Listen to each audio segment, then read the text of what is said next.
آج میں آپ کو ایک ایسی کہانی سنانے جا رہا ہوں جو اس وقت بہت سی جگہوں پر آپ کو دیکھنے کو ملے گی۔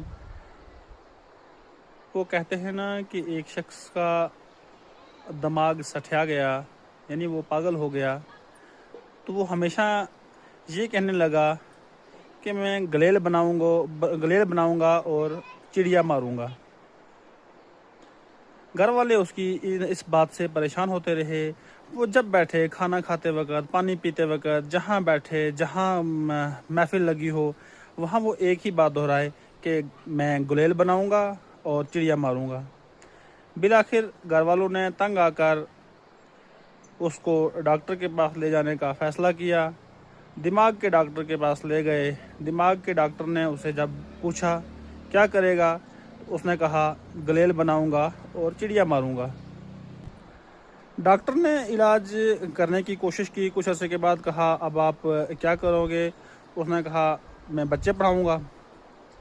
کہا پھر کیا کرے گا؟ کہا میرے بچے بڑے ہوں گے، پڑھ لکھ کر آفیسر بنیں گے۔ ڈاکٹر خوش ہو گیا۔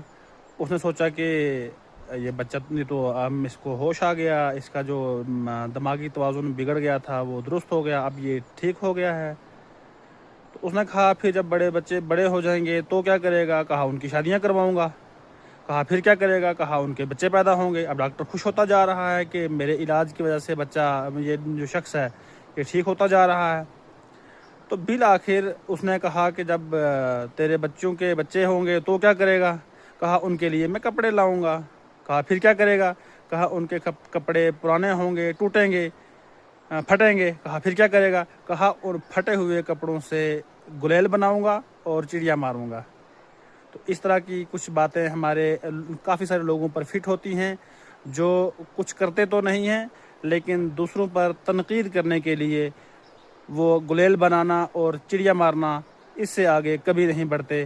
ہمیں چاہیے کہ ان چیزوں سے آگے بڑھ کر ترقی کی راہ میں منازل کو طے کریں۔